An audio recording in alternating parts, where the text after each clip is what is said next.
ವೃಷಭ ರಾಶಿಯವರು ಪೂರ್ವಜನ್ಮದಲ್ಲಿ ಏನಾಗಿದ್ದರು? ಆಶ್ಚರ್ಯಕರ ಸತ್ಯ ಬಟಾಬಯಲು.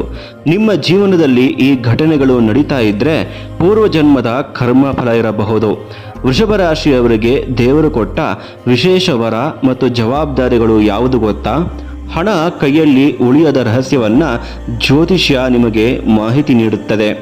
ರೋಹಿಣಿ, ಕೃತ್ತಿಕ, ಮೃಗಶಿರ ಜನ್ಮ ರಹಸ್ಯ ಕೇಳಿದರೆ ನೀವೆಲ್ಲರೂ ಬೆರಗಾಗುತ್ತೀರಾ. ವೃಷಭ ರಾಶಿಯವರ 5 ಗುಪ್ತ ಶಕ್ತಿಗಳು ಎಲ್ಲರಿಗೂ ಗೊತ್ತಿಲ್ಲದ ನಿಜ ಸತ್ಯ ಇದು. ನಿಮ್ಮ ಕರ್ಮವೇ ನಿಮ್ಮ ಅದೃಷ್ಟವನ್ನು ತಡಿತಾ ಇದೆ.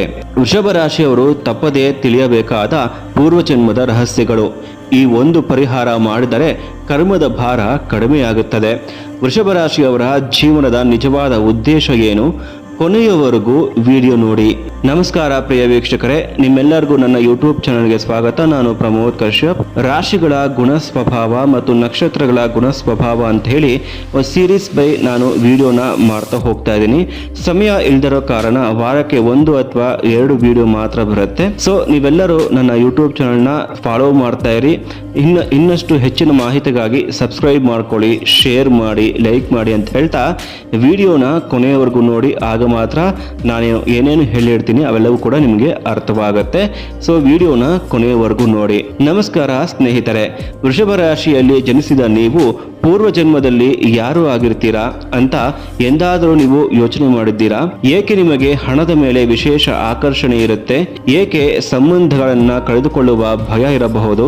ಮತ್ತು ಏಕೆ ಜೀವನದಲ್ಲಿ ಎಲ್ಲವೂ ನಿಧಾನವಾಗಿ ಸಿಗುತ್ತೆ? ಇಂದು ನಾವು ವೃಷಭ ರಾಶಿಯವರ ಪೂರ್ವಜನ್ಮದ ಕರ್ಮ, ಈ ಜನ್ಮದ ರಹಸ್ಯ, ನಕ್ಷತ್ರಗಳ ಗುಟ್ಟಿನ ಜೊತೆಗೆ ನಿಮ್ಮ ಜೀವನದ ನಿಜವಾದ ಉದ್ದೇಶವೇನು ಎಂಬುದನ್ನು ತಿಳಿದುಕೊಳ್ತಾ ಹೋಗೋಣ. ಜ್ಯೋತಿಷ್ಯದ ಪ್ರಕಾರ ವೃಷಭ ರಾಶಿಯ ಅಧಿಪತಿ ಶುಕ್ರ ಆಗ್ತಾನೆ. ಐಶ್ವರ್ಯ, ಸೌಂದರ್ಯ, ಪ್ರೀತಿ ಮತ್ತು ಸುಖವನ್ನು ಸೂಚಿಸುವ ಈ ಗ್ರಹದ ಪ್ರಭಾವದಿಂದ ವೃಷಭ ರಾಶಿಯವರು ಹೊರಗೆ ಶಾಂತವಾಗಿದ್ದರೂ ಒಳಗೆ ಅಪಾರ ಶಕ್ತಿ ಹೊಂದಿರುವ ವ್ಯಕ್ತಿಗಳಾಗಿರ್ತಾರೆ. ಕೆಲವು ಆಧ್ಯಾತ್ಮಿಕ ಸಂಪ್ರದಾಯಗಳ ಪ್ರಕಾರ ವೃಷಭ ರಾಶಿಯಲ್ಲಿ ಜನಿಸಿದ ಆತ್ಮವು ಹಿಂದಿನ ಜನ್ಮದಲ್ಲಿ ಅತಿಯಾದ ಆತುರ, ಸ್ಪರ್ಧೆ ಅಥವಾ ಅಧಿಕಾರದ ಜೀವನವನ್ನು ಅನುಭವಿಸಿರಬಹುದು. ಅದಕ್ಕಾಗಿಯೇ ಈ ಜನ್ಮದಲ್ಲಿ ಪ್ರಕೃತಿ ನಿಮಗೆ ಒಂದು ಪಾಠ ಕಲಿಸಲು ಬಯಸುತ್ತದೆ.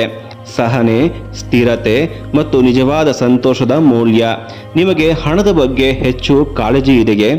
ಎಷ್ಟೇ ಸಂಪಾದಿಸಿದರೂ ಇನ್ನಷ್ಟು ಭದ್ರತೆ ಬೇಕೆಂದು ಅನ್ನಿಸ್ತಾ ಇದೆಯಾ? ಇದು ಕೇವಲ ಸ್ವಭಾವವಲ್ಲ. ಪೂರ್ವ ಜನ್ಮದಲ್ಲಿ ಆರ್ಥಿಕ ಅಸ್ಥಿರತೆ ಅನುಭವಿಸಿದ ಆತ್ಮ ಈ ಜನ್ಮದಲ್ಲಿ ಭದ್ರತೆಯನ್ನ ಹುಡುಕುತ್ತದೆ ಅಂತ ಜ್ಯೋತಿಷ್ಯ ಹೇಳ್ತಾ ಇದೆ. ಇನ್ನೊಂದು ವಿಶೇಷ ವಿಷಯ, ವೃಷಭ ರಾಶಿಯವರು ಕುಟುಂಬವನ್ನ ತುಂಬಾ ಪ್ರೀತಿಸ್ತಾರೆ. ತಮ್ಮವರಿಗಾಗಿ ಯಾವುದೇ ತ್ಯಾಗಕ್ಕೂ ಸಿದ್ಧರಾಗಿರ್ತಾರೆ. ಇದರ ಹಿಂದೆ ಇರುವ ಆಧ್ಯಾತ್ಮಿಕ ಅರ್ಥ ಏನಂತಂದ್ರೆ, ಹಿಂದಿನ ಜನ್ಮದಲ್ಲಿ ಸಂಬಂಧಗಳಿಗೆ ಸಮಯ ಕೊಡದ ಕರ್ಮವನ್ನು ಈ ಜನ್ಮದಲ್ಲಿ ಸರಿಪಡಿಸುವ ಅವಕಾಶ ಸಿಕ್ಕಿರಬಹುದು. ವೃಷಭ ರಾಶಿಯವರ ದೊಡ್ಡ ಶಕ್ತಿ ಎಂದರೆ ತಾಳ್ಮೆ. ಇವರು ತಕ್ಷಣ ಯಶಸ್ಸು ಹುಡುಕುವುದಿಲ್ಲ, ನಿಧಾನವಾಗಿ ಹೆಜ್ಜೆ ಹಾಕ್ತಾ ಹೋಗ್ತಾರೆ. ಆದರೆ ಒಮ್ಮೆ ಗುರಿ ತಲುಪಿದರೆ ಆ ಸ್ಥಾನವನ್ನ ಯಾರೂ ಸುಲಭವಾಗಿ ಕಸಿದುಕೊಳ್ಳಲು ಸಾಧ್ಯವಿಲ್ಲ. ಆದರೆ ಇದೇ ಗುಣ ಕೆಲವೊಮ್ಮೆ ಹಠವಾಗಿ ಬದಲಾಗುತ್ತದೆ. ಒಮ್ಮೆ ನಿರ್ಧಾರ ಮಾಡಿದರೆ ಬದಲಾಯಿಸುವುದು ಕಷ್ಟ. ಹೊಸ ಬದಲಾವಣೆಗಳನ್ನು ಒಪ್ಪಿಸಿಕೊಳ್ಳಲು ಸಮಯ ತೆಗೆದುಕೊಳ್ತಾರೆ. ಜೀವನದಲ್ಲಿ ಮುಂದೆ ಸಾಗಲು ಕೆಲವೊಮ್ಮೆ ಈ ಹಠವನ್ನು ಬಿಡುವುದೇ ದೊಡ್ಡ ಪರಿಹಾರವಾಗುತ್ತದೆ. ಹಣಕಾಸಿನ ವಿಚಾರದಲ್ಲಿ ವೃಷಭ ರಾಶಿಯವರು ತುಂಬಾ ಬುದ್ಧಿವಂತರು. ಉಳಿತಾಯ, ಹೂಡಿಕೆ ಮತ್ತು ಭವಿಷ್ಯದ ಯೋಜನೆಗಳಲ್ಲಿ ಇವರಿಗೆ ಉತ್ತಮ ಜಾಣ್ಮೆ ಇರುತ್ತದೆ. ಶೂನ್ಯದಿಂದಲೂ ಜೀವನ ಕಟ್ಟುವ ಸಾಮರ್ಥ್ಯ ಇವರಲ್ಲಿದೆ. ಪ್ರೀತಿ ಮತ್ತು ಸ್ನೇಹದ ವಿಷಯದಲ್ಲಿ ಇವರು ಅತ್ಯಂತ ನಿಷ್ಠಾವಂತರು. ಒಮ್ಮೆ ಹೃದಯದಿಂದ ಒಪ್ಪಿಕೊಂಡ ವ್ಯಕ್ತಿಯನ್ನು ಎಂದಿಗೂ ಸುಲಭವಾಗಿ ಬಿಡುವುದಿಲ್ಲ. ಆದರೆ ಕೆಲವೊಮ್ಮೆ ಅತಿಯಾದ ಹಕ್ಕು ಚಲಾವಣೆ ಸಂಬಂಧಗಳಲ್ಲಿ ಅಂತರ ಉಂಟು ಮಾಡಬಹುದು. ಇದೀಗ ವೃಷಭ ರಾಶಿಯ 3 ನಕ್ಷತ್ರಗಳ ಗುಟ್ಟನ್ನ ತಿಳಿದುಕೊಳ್ಳೋಣ ಬನ್ನಿ. ಕೃತ್ತಿಕಾ ನಕ್ಷತ್ರದಲ್ಲಿ ಜನಿಸಿದವರು ಧೈರ್ಯಶಾಲಿಗಳು. ತಪ್ಪನ್ನ ತಪ್ಪು ಎಂದು ಹೇಳುವ ಸ್ವಭಾವ ಇವರದ್ದು.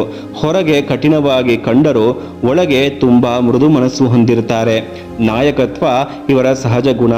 ರೋಹಿಣಿ ನಕ್ಷತ್ರ ವೃಷಭ ರಾಶಿಯ ಅತ್ಯಂತ ಆಕರ್ಷಕ ನಕ್ಷತ್ರವೆಂದು ಪರಿಗಣಿಸಲಾಗುತ್ತದೆ. ಈ ನಕ್ಷತ್ರದವರು ಸುಂದರ ವ್ಯಕ್ತಿತ್ವ, ಕಲಾಪ್ರೇಮ, ಕುಟುಂಬ ಪ್ರೀತಿ ಮತ್ತು ಅಪಾರ ಆಕರ್ಷಣ ಶಕ್ತಿಯನ್ನು ಹೊಂದಿರುತ್ತಾರೆ. ಆದರೆ ಭೋಗ ವಿಲಾಸದ ಮೇಲೆ ನಿಯಂತ್ರಣ ಅಗತ್ಯ.